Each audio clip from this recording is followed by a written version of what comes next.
with my guest for today, Swoop. Hello, everyone. Yes, and for those of you that are listening on the replay, thank you so much for being here. As always, I have been a really big fan of Swoop's because the algorithm fed her to me, and I think it when I was going through a lot of like, hey, this is what's going on in the YouTube. Oop, my phone's on. I think it when I was going through a lot of like, hey, this is what's going on. Because I was checking the live stream. You got to check it sometimes. Yeah, we did. I had to make sure it worked. Yeah. What was I saying? Okay, so I found Swoop in my life because the algorithm fed her to me. I've been looking for more things to make my channel better, things I can do to improve, like we all are doing. And this video popped up. This is how I lost 600,000 subscribers. Dun, dun, dun. Yep, dun, dun, dun. And I was like, naturally, I had to do this. And we'll make sure to include the link to that video in our show notes for sure, because this is something that you all are going to want to definitely watch and hope and feel the pain and the struggle, because I literally cried when I was watching this video, and I am really not a crier. I'm sorry. If I cried, I can only imagine the emotional turmoil that you went through. So before we dive into this, I'm going to read a little bit about Swoop so you guys know who she is, what she's about, and what her channel is going to help you accomplish. And then we're going to dive into our interview for today.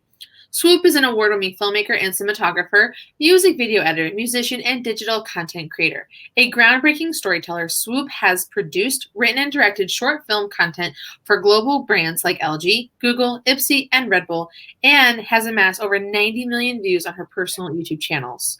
Swoop also is a vast experience as a series host, live event host, and audiences in the tens of thousands for brands including Disney and Hello Kitty, and was recently a keynote speaker at Buffer Festival and 368, which is Casey Neistat's production studio. Swoop's last headlining music tour was sold out with a 75-city international tour, performing in audiences to 5,000 to 10,000 people a piece. Swoop's signature mix is scripted meets real style. Is raw, high energy, sharp-witted, self-deprecating humor that has earned her the support of top digital creators like Shane Dawson and Casey Neistat. And she makes an unforgettable on-screen presence in trying to carry out a successful series. She is funny. She is real. And it's just so well articulated, so well filmed, so well put together, and is filmmaking in a way that is so fresh and different than I think what we're used to on YouTube. So I can't wait for us to dive into that. So without further ado, welcome to the podcast, Swoop. Wow. Thank you. And that was an incredible introduction. I'm just sitting here like, wow, I'm going to hire you to be my mouthpiece from now on. I am an excellent hype woman. Just like full disclosure, like I think one of my life goals is to get on a stage and like hype at people, and I could like, it would be all of the good things. We can do this. We can make this happen. Yeah. So, all right, we start off this podcast the same every single time. Why YouTube? Why YouTube? Well, it really started out as a place. I'm a musician, and so I was just filming like little music videos when I was first like getting started, and I've always been like really obsessed with like creating visuals for things, kind of more on the abstract artistic side. And so I wanted a place where I could just upload some silly music videos that I could share with my family. And then I noticed that some people started watching it, and this was at a time before I was really focused on filmmaking, but I just wanted to create stuff and create videos of any kind, and so YouTube seemed like a great place to do it. So when did you make that shift into filmmaking? Like, how did that happen? Yeah, so, well, I, on my old channel, before the death, doom, and destruction of it, I had done a few just kind of smaller films, short films, that I was kind of like experimenting with. I did this Mad Max parody film, and this was just kind of my way of testing it out, but that happened like at the end, right before everything kind of like was a disaster with that channel. And so when I started Swoop, my new channel, that was when I just completely like threw out everything that I was doing and reinvented myself and really focused on filmmaking. So let's dive into this because again, what has been the worst thing that has happened to you as a YouTuber? Well, the whole algorithmic anomaly, lightning striking my channel and losing access to all 600,000 of my subscribers was probably the worst thing. And all of the mental health stuff that kind of followed that. I don't know if you want me to like break down. No, tell us how this happened to you. Like, walk us through this process, because for our listeners who haven't had a chance to watch your incredibly beautifully well done video, what happened? How did you have, like, literally, how did you lose so many people? Sometimes I'm still asking, like, how and why. Well, basically, I was building this channel. It was really rooted more so in like cinema, fashion, and lifestyle content at the time, and I had built it up for several years, and I had about actually 650,000 subscribers at the time. And just one day in November of 2016, it was at the end of the year, I believe it was 2016, 2017, I uploaded a video, just like the same, everything was normal, and the video got like 500 views. And for me, that was obviously a big noticeable difference because I was averaging, like 50, 100, 200,000 views, depending on the topic. And so this was like a big shock.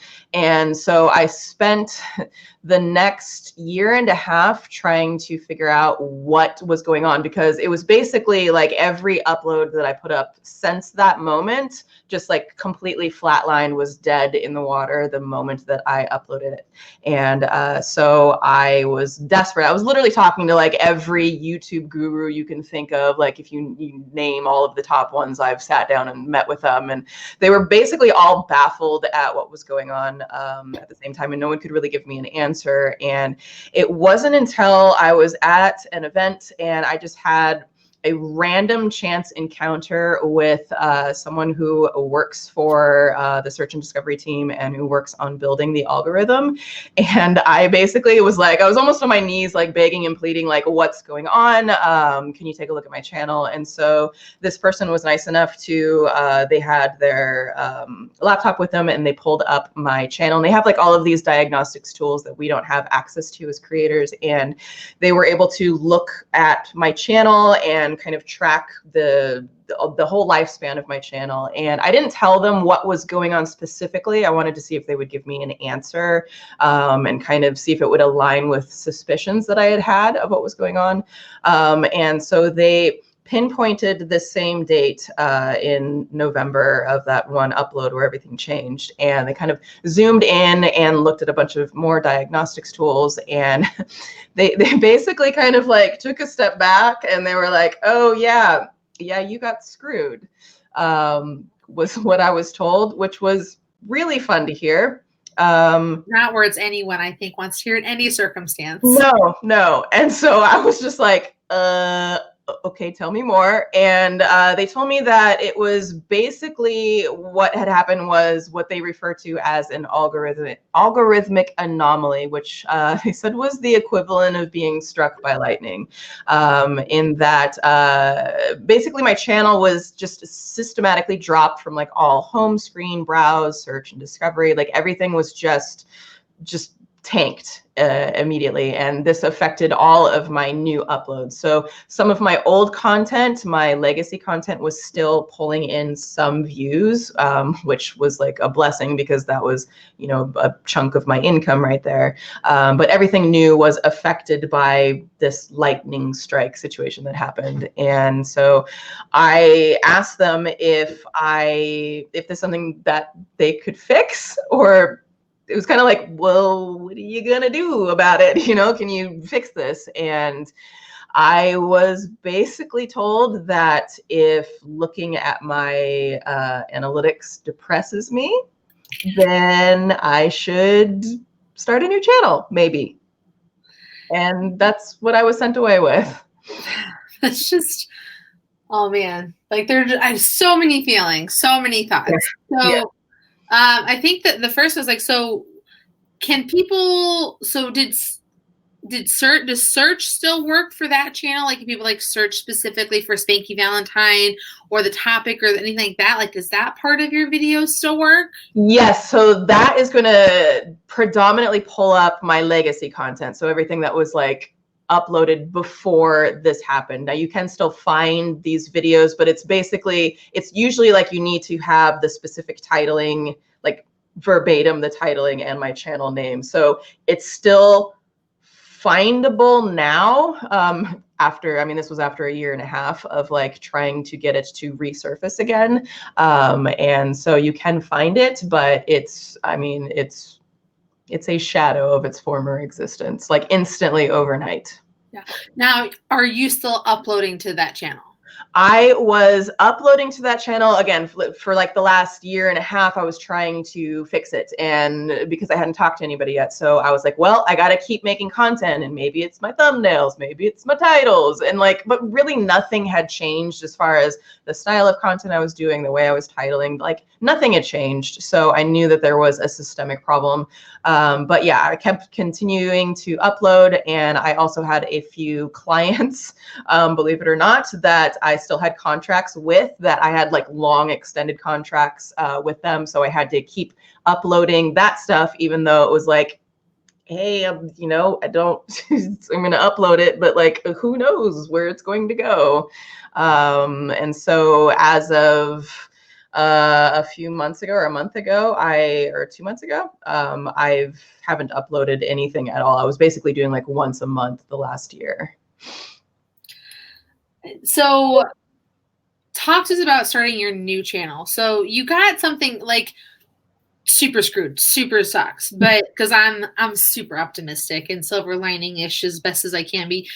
With starting your new channel, you got to like skip all of the lesson learning, essentially. Like you learned the world's worst, most ultimate lesson ever, but you didn't have to like have that like first video that like was super terrible and tanky. Like you got to start off with like really high quality content right off the bat and stuff. So with starting your new channel, what did you do different? What did you like get to do and essentially like rebrand, rejuvenate, all that stuff? Yeah, I mean, I did everything differently. So yeah, I mean, I came into it with a lot of experience of just being on the platform and like having a general understanding, even though I think I have a much better understanding of how the platform functions over the last year that I've been making content, as more than all of the years combined of the old channel. But I completely reinvented my entire style. And so I decided, well, if I'm going to start over from zero, I'm going to focus on the things that make me a lot happier, which was, you know, the filmmaking. And I wanted to kind of be able to create a new approach to like the cinema vlog and short films and, you know, comedic sketch comedy work. And so that was largely completely new to me, and I just kind of dove head first into it, and like not fully knowing what I was doing because I was just kind of creating this new style as I was going. But thankfully people seemed to enjoy it, and I was able to kind of fine tune my approach to doing it. So what's changed for you professionally? So let's talk a little bit about business. So you have started a brand new channel. You mentioned something that you had to keep uploading videos, yes, to your old channel because you're contractually obligated to.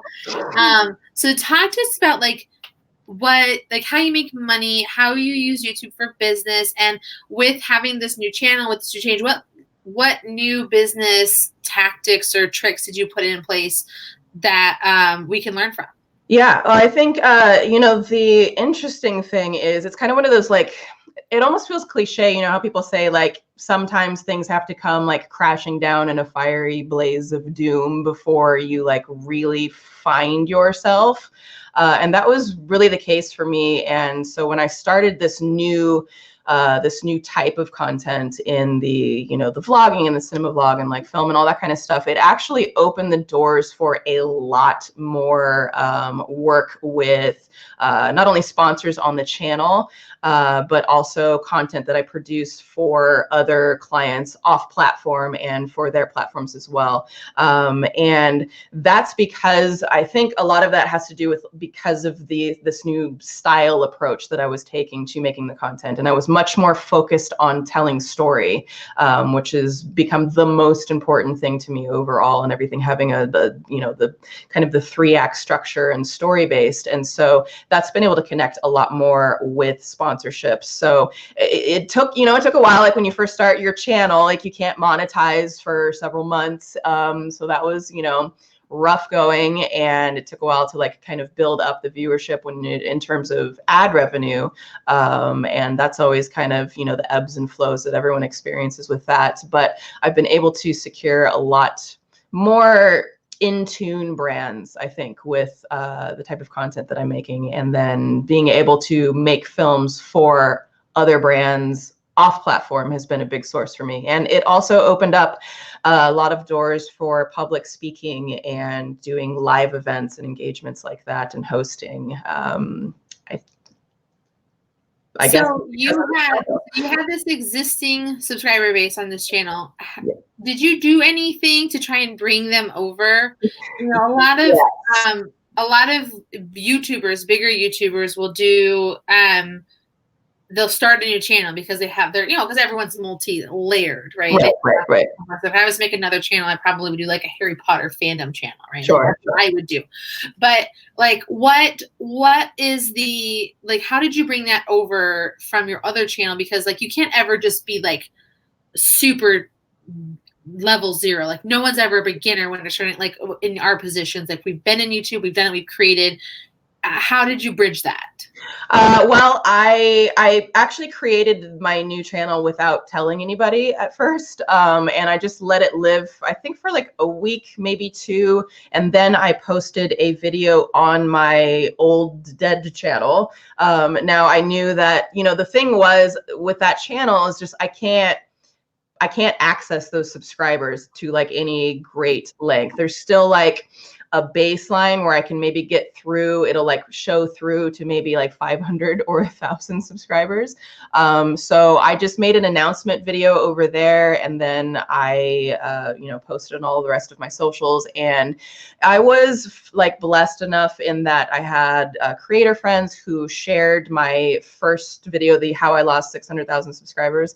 It got shared by friends, and then I think it got picked up in the creator community. I heard about like private chat rooms and things that were sharing it because I think people were like terrified, like, oh my gosh, I didn't know this could happen.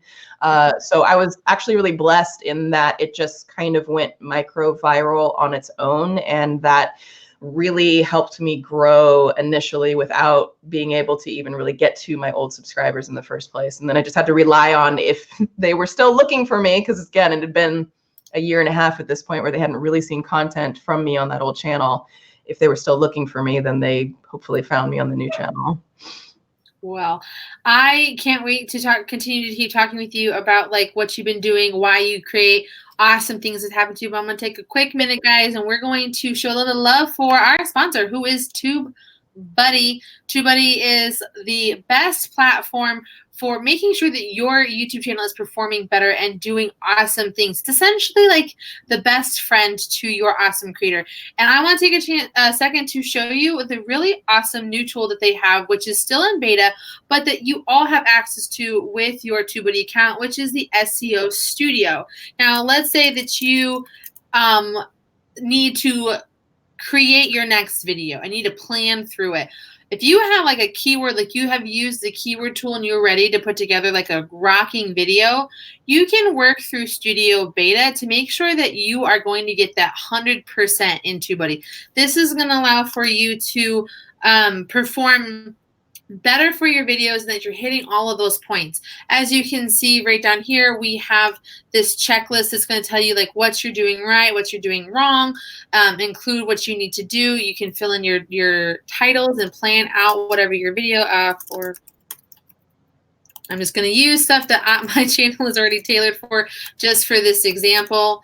And then, and you can kind of watch what I'm doing as this continues to grow.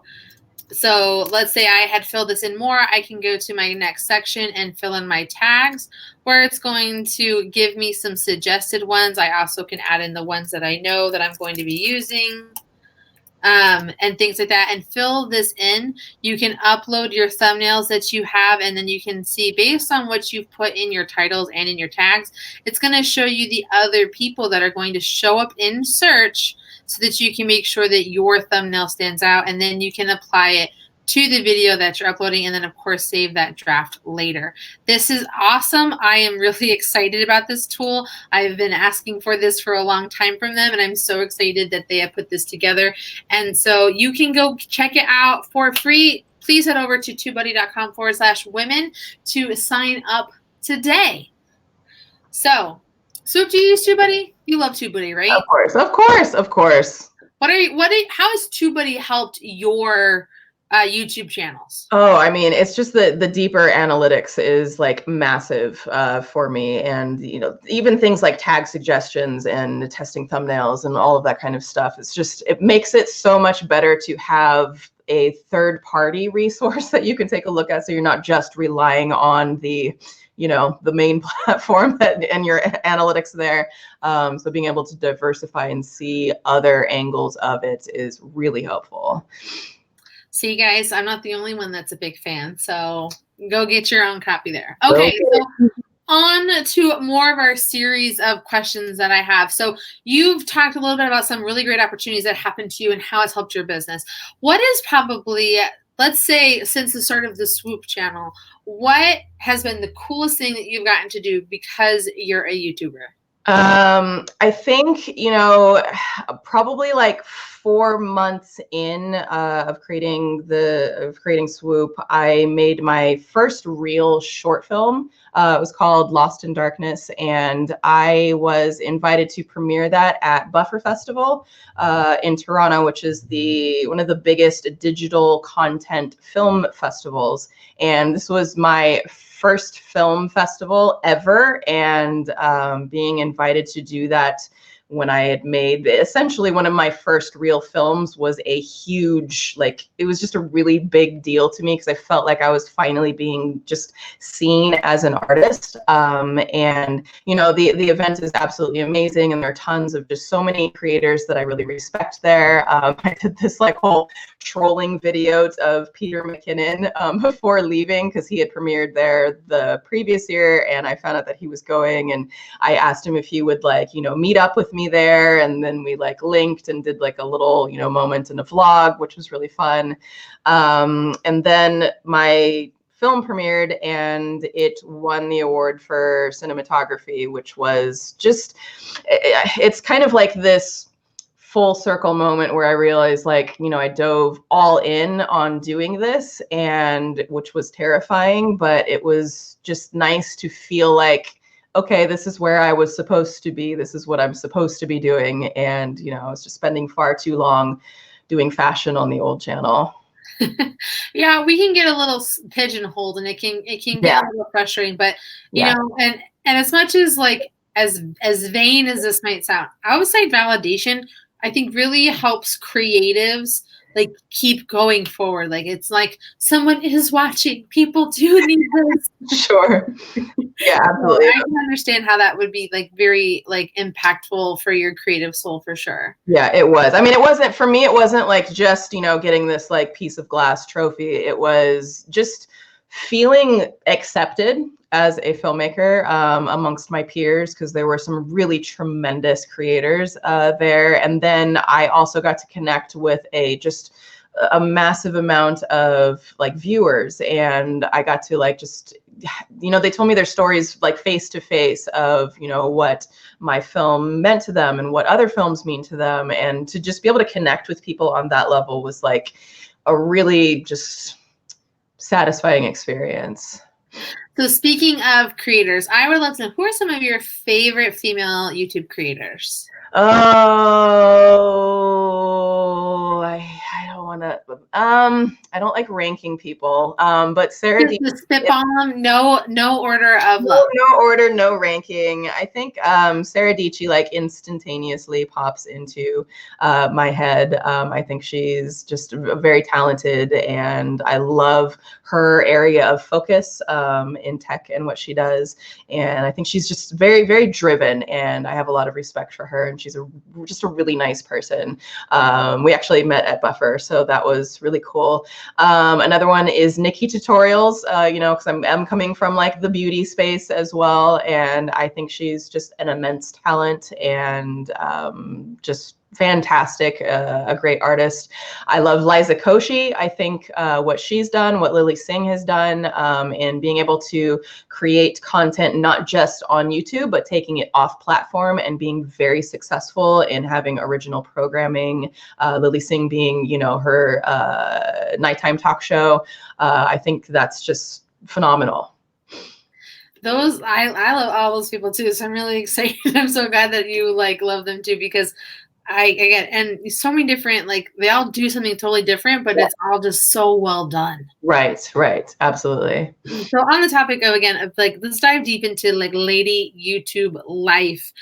What is something that you've had to experience as a female YouTuber that you're like, a man would just never have to deal with this? Why is this happening to me in 2020? I can't speak definitively because I don't know for certain what men experience, but I feel like we as women who are creators, well, number one, I don't really like to have to make, when people make the distinction, oh, she's a female creator, and instead of just being a creator, and I don't ever see men having that distinct, oh, he's a male creator. It's always just the female. It's kind of like the girl band instead of just being a band with girls in it. So that's one thing that kind of gets on me sometimes. And I think also I experience a lot of critique and criticism for my appearance, and what I'm wearing, what my hair looks like, if my makeup is done or not done. And I think that's really unfortunate because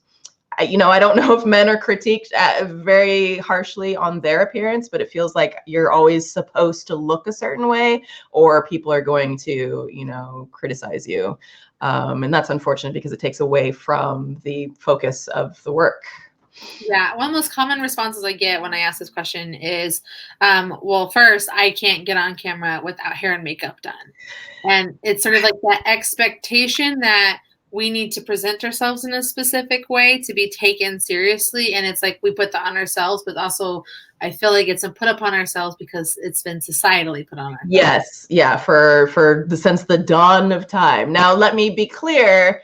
If you are a woman and a creator, you do not have to put on makeup or do your hair. And I have tons, that was one of the freeing things with starting the new channel for me was I have a lot of I am barefaced, my hair is a mess, my clothes are just, I am eternally rough around the edges as it is. So that was something that was important to me to be able to do both. Sometimes I want to paint my face and sometimes I don't, and that's not going to impact the story that I'm telling.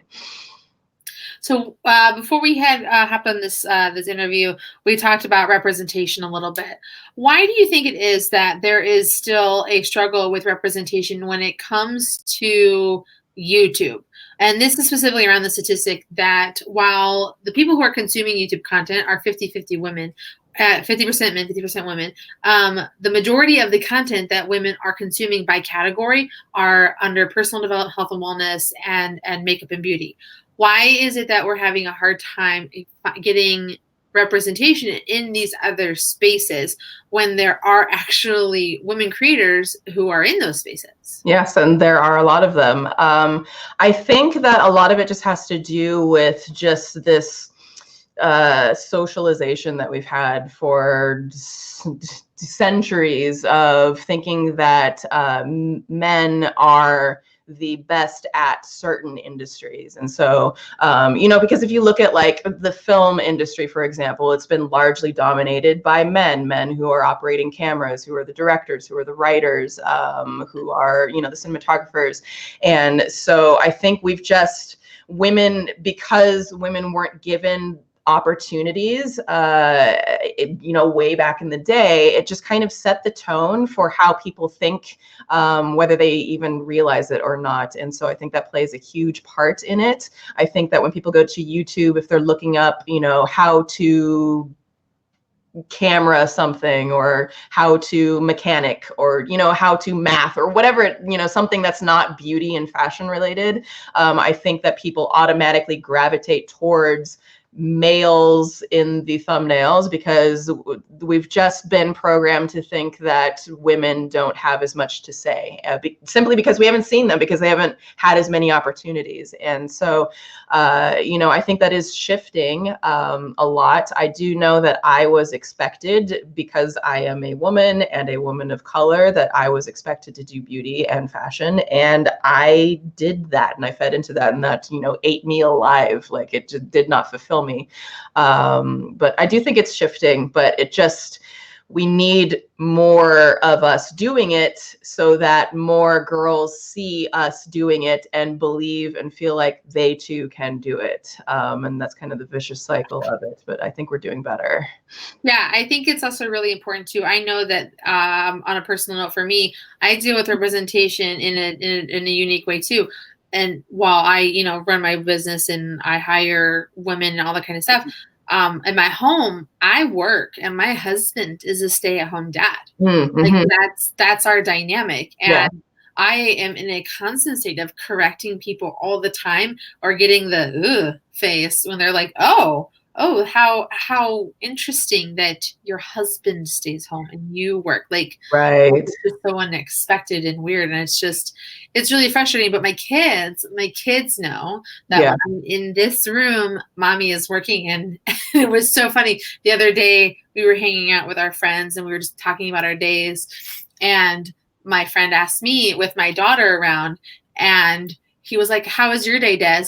And she turned and looked at him, as like, she was making money. I just lost it. And I was like, yep, that's my girl. She knows. I love that. I love that so much. So I think that it's really important that we do it in everything. And I think that it does start here. And it's about telling those stories that are hard, and like, eventually, like, I have to tell the story about being, the wife of someone recovering from PTSD. And I haven't figured out what that story is. I'm still, like, in it.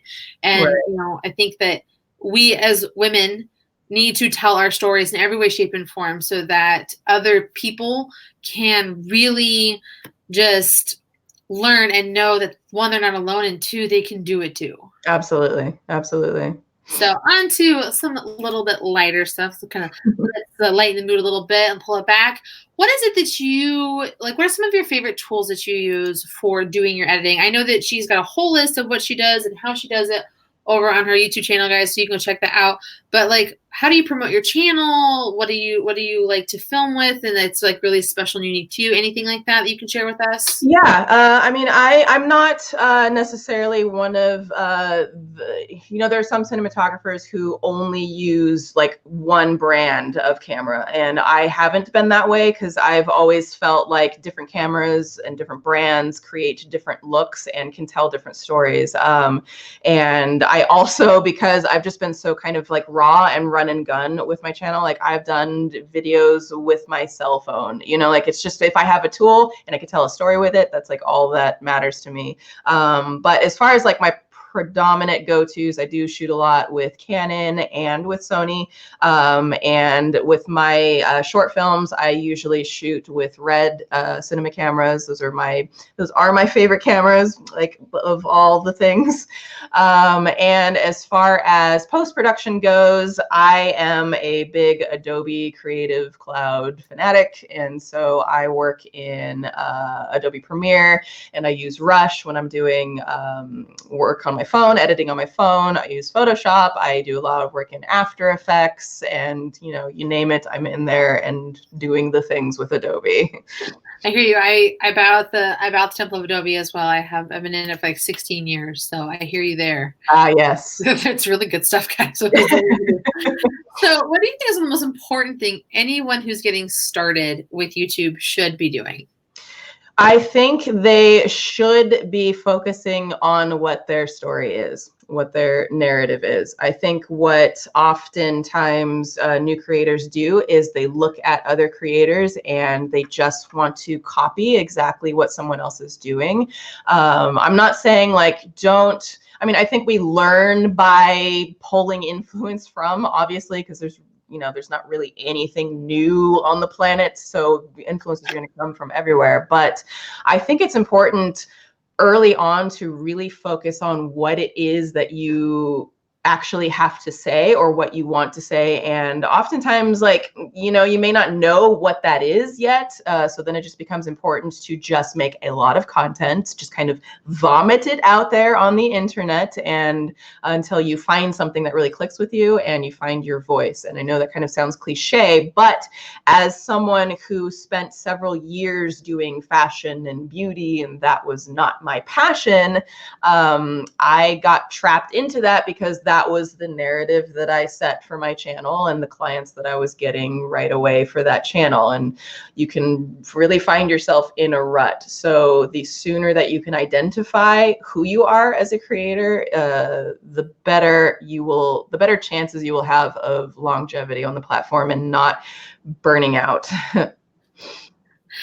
Do you think that there's still room on YouTube for new creators? Absolutely. I mean, of course. It's not gonna stop. I don't know what YouTube will look like in 5 or 10 years. Maybe lightning's not gonna strike anyone else. Don't get scared, people. But yeah, absolutely, because there's always going to be new stories, new experiences. We have new technologies. There's just so much new always happening that we need new creators capturing it. So how can people find you on the YouTubes? If you just search Swoop, you will find me. I literally have not even chosen a custom URL, so that's why there's a short link there. But yeah, just go to YouTube search and type in Swoop and you'll find something of me. Or you can type in how I lost 600,000 subscribers. That's a good way to find me too. Awesome. Well, thank you for being on the show. We are going to take some questions from the chat of the live stream, if you don't mind. All right. So one of the ones is quality more important than content? No, definitely not. Quality, I think, is a perk. It's a benefit if you have the ability to purchase nice cameras, nice lens, if you can edit well. But the most important thing is always going to be the story, hands down. Awesome. And guys, if you've got questions, load them up in the chat. I'm pulling them up. That's why you keep seeing me look down so that I can see what I got to scroll. There's a lot of thumb scrolling going on here. So Stanley, thank you. Wow, Swoop, awesome to see you, ma'am. I heard your story and found it inspiring, but sorry that it happened to you. Well, thank you. I appreciate it. Lots of love for you. And I think I have to spend some time in this chat. They're talking about, wow, that's crazy. That's so amazing. Your story is inspiring. Adobe for the win. You should make that happen. But yeah, so I'll just ask some free flowing questions while we get some more in here.